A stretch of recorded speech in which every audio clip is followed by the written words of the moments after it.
It's Mrs. Menino, aka Mrs. M, Youth Services Librarian for the Detroit Public Library, with another fabulous fairy tale. Today, the fabulous fairy tale is Jack and the Beanstalk. And after the story, we have a fabulous craft. It's a magical craft where we're going to create a magical beanstalk using recycled materials. This is the story of Jack and the Beanstalk, written by Naomi McMillan, illustrated by Yuri Saltzman. Once upon a time, there was a poor boy named Jack. He and his mother were so poor they didn't even have enough to eat. One day, when there was nothing left at all, Jack set out for the market to sell the family cow. As he went on his way, Jack met an old man who offered him magic beans in exchange for the cow. Magic beans, thought Jack. Won't Mother be surprised? And so he happily accepted the 5 small beans.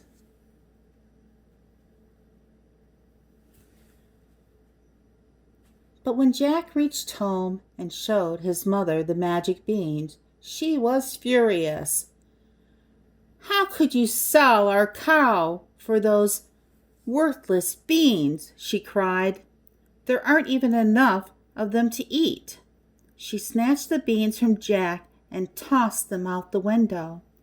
Jack hung his head in shame.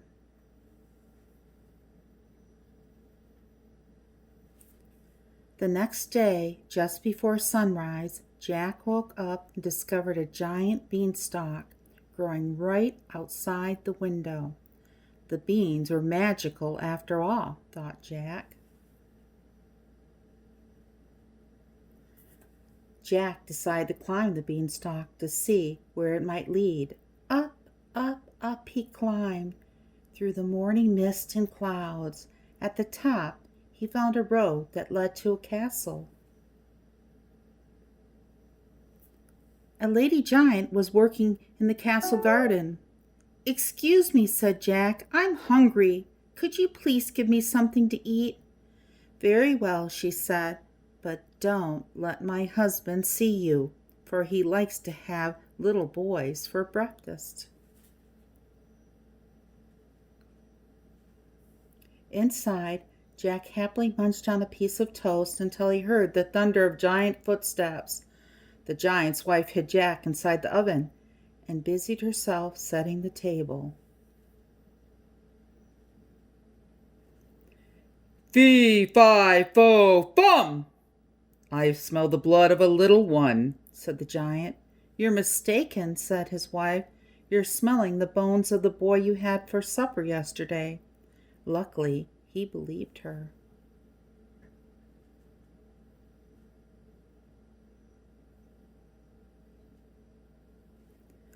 The giant ate a huge meal and fell asleep. From his hiding place, Jack noticed a big bag of gold coins lying on the table. Silently, Jack crept over to the table and grabbed the bag of coins. Then he slipped out of the castle, raced back to the beanstalk, and made his way home. Jack and his mother ate very well for a time. Then one day, Jack reached into the bag of coins and discovered that there were none left. Once again, he and his mother were in need. Jack decided to return to the giant's castle. "Perhaps I will find more gold there," he thought. Jack climbed back up the beanstalk and asked the giant's wife for something to eat. "I once fed a boy who stole my husband's bag of gold," she replied, squinting at him. "I've heard of that boy," said Jack, for he realized that she did not recognize him. "I'd remember his name if I weren't so hungry," and so the giant's wife decided that she would feed him.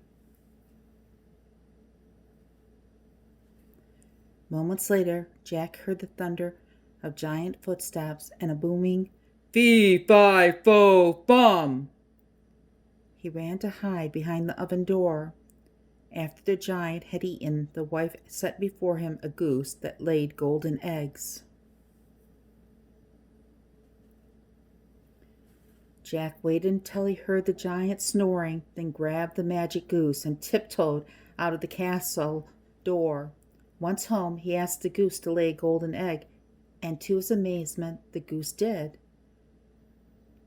Surely our worries are over, thought Jack.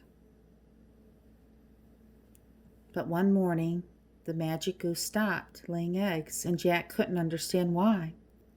The answer must be in the castle, thought Jack, so he decided to travel there once more. This time, Jack entered the castle on his own and hid in a copper pot. From there, he heard the giant say, "Fee-fi-fo-bum." Jack peeked out and saw him sitting at the table with the golden harp that sang to him. As soon as the giant was asleep, Jack grabbed the golden harp and ran. But the harp called out, "Master, master!" and woke the giant before Jack could escape. Jack ran faster than the wind, but even so, the giant was quickly catching up. Jack made good time down the beanstalk, but so did the giant. The earth was still a few feet away. Jack saw his mother and called out, "Bring me an axe, hurry!"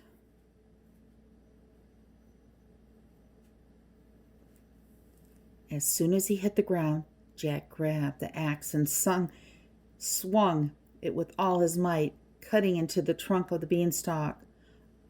1, 2, 3 whacks were all it took.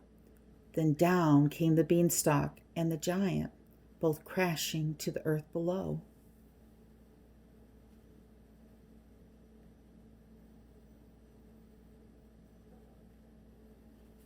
The golden harp enjoyed its new home and sang happily each morning, and once again the magic goose laid her golden eggs. At last, the days of worry were over for Jack and his mother, and they lived happily ever after. The end. Boys and girls, I hope you enjoyed the story of Jack and the Beanstalk. I hope that you're taking the time to log all the books that you have enjoyed this summer in our 313 Summer Reading Challenge, the 313 Detroit Summer Reading Challenge.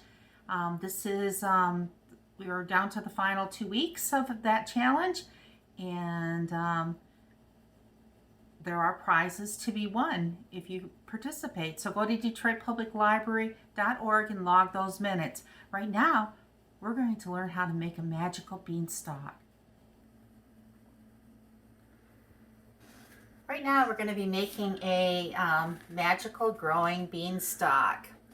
And we're going to be using recycled material. Do you recycle in your home?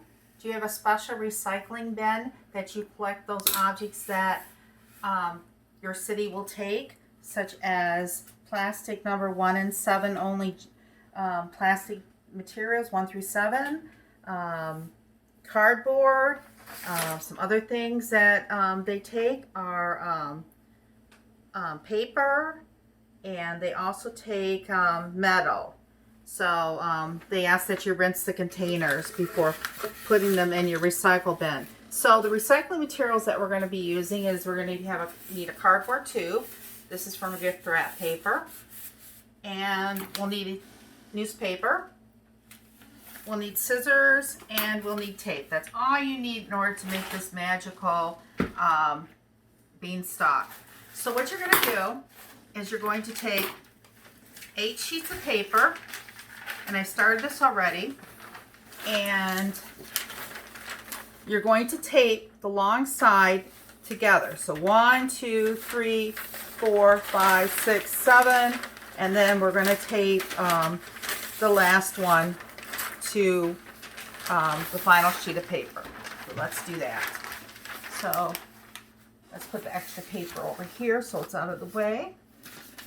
So we're going to take these papers and we are going to tape it together to make our magical beanstalk. Do you know what paper's made out of, boys and girls? Did you know that papers come from trees? Yes, they do. If you're interested, you can borrow a book about paper from the Detroit Public Library. If you're interested in learning more about recycling, you can borrow a book on recycling. So then what you need to do, the next thing you need to do, is you need to take, and we're going to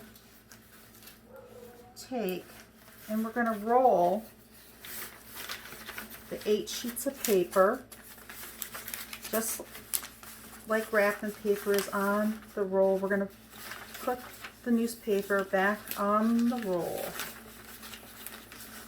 Okay. And we're rolling and we're rolling and we're rolling. This can go fairly quickly.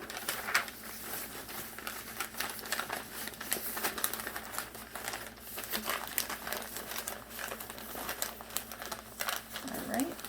And then what we're going to need to do is we're going to need to take, and we're going to take the ends. You don't need to use a lot of tape. Now, you're going to take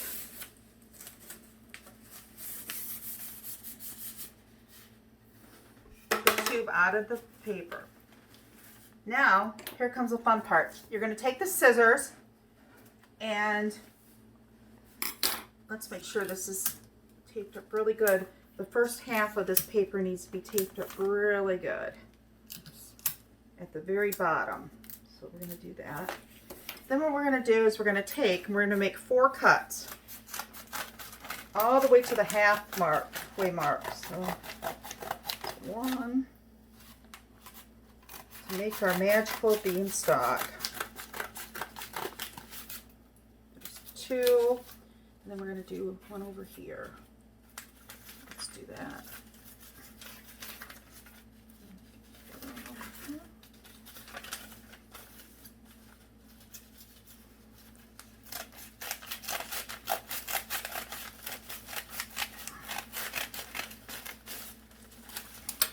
And this kind of looks like a tree, but we're going to make our tree grow, just like Jack's beanstalk grew. And what we're going to do is we need to grab it, and we need to start pulling. And here's where the magic happens. And the beanstalk is growing, and it's growing, and it's growing, and it's growing, and it's growing, just like Jack's beanstalk grew in our story. And we have a magical beanstalk that we grew using recycled newspaper and a tube. Thank you, boys and girls, for attending this virtual program, and I hope to see you soon at the library. Goodbye.